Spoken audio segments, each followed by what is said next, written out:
कर बेलपत्री की ही पत्ती की चाय बनाकर पीना चालू कर देंगे और अपने जीवन को सार्थक बनाएंगे। इस बेलपत्र को पहचानना कठिन है। पहले लोग मंदिर में बेलपत्र चढ़ती थी, फेंक देते थे। आज लोग पहचाने इस बेलपत्र को तो उठाकर खाते हैं, लाते हैं, अपने परिवार को देते हैं।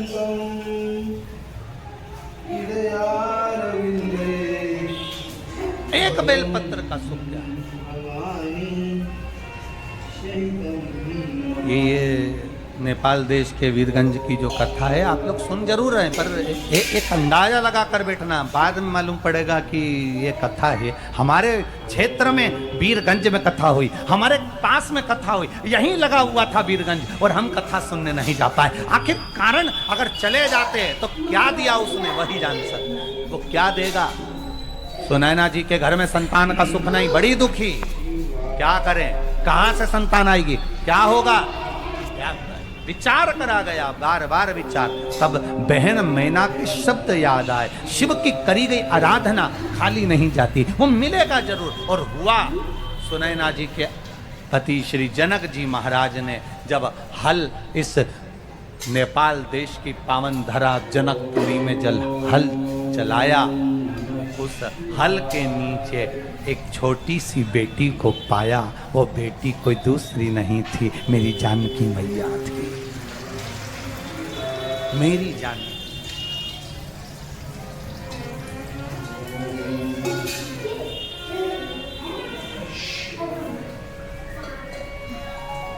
साधारण भजन के बाद में ये उच्चारण हम इसलिए करते हैं कि हम अपने दिल की बात बाबा से कह सकें। इस कथा के पंडाल में आप भी दिल से कहिएगा, श्री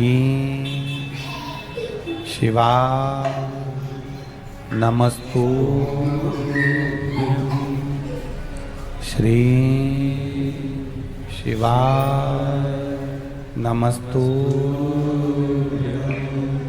श्री शिवा नमस्तु, श्री शिवा नमस्तु, श्री शिवा नमस्तु।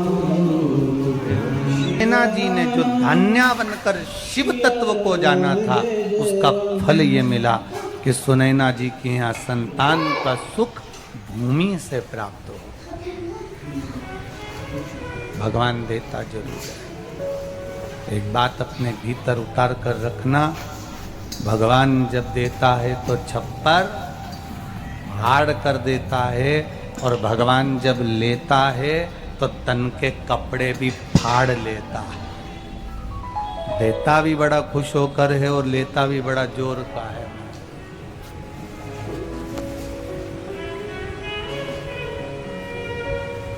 अहंकार में इतना मत फूल जाना कि हम भगवान की भक्ति ही भूल जाए।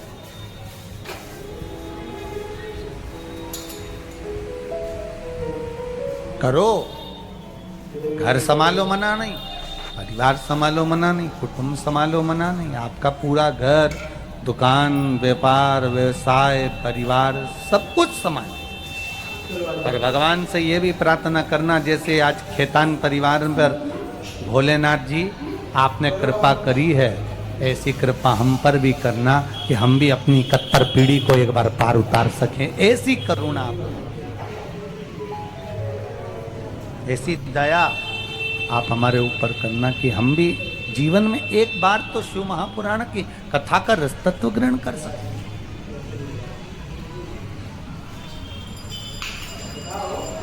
संतान का सुख मिला।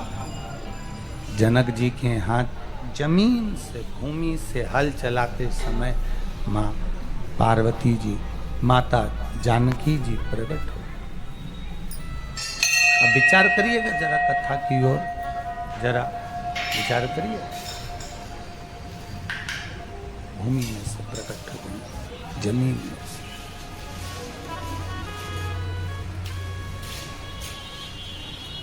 लेकर आए।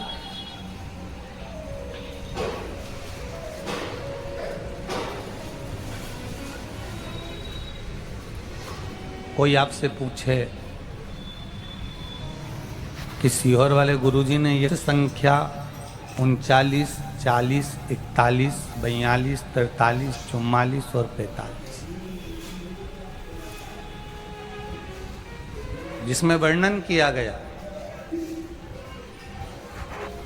जानकी जी जन्म ले ली। भगवान कहीं से भी देता है, देता जरूर है,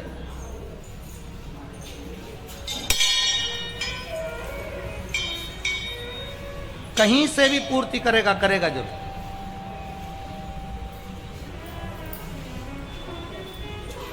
कथा तो वीरगंज में होना थी, नेपाल देश की इस धरा पर होना थी, पर खेतान परिवार को अगर देवादिदेव महादेव ने चुना है तो कहीं आपके जो पूर्वज हैं ना खेतान जी, इनका आशीर्वाद आप लोगों पर होगा, सारे भाइयों पर होगा, इसलिए बाबा ने ये भूमि पर वीरगंज की धरा पर ये शिव महापुराण की कथा करवाई। कहीं पुण्य होते हैं तब वो पुण्य प्रबल होते हैं, और कभी कभी ऐसा योग बन जाता है कि कथा सारा जम जाए, कथा सारी होने लगे तो कथा नहीं हो पाती। अभी हमारे यहाँ भारत के जबलपुर क्षेत्र में कथा होना थी खेतान जी, 1 तारीख से कथा थी, 1 जून से, पर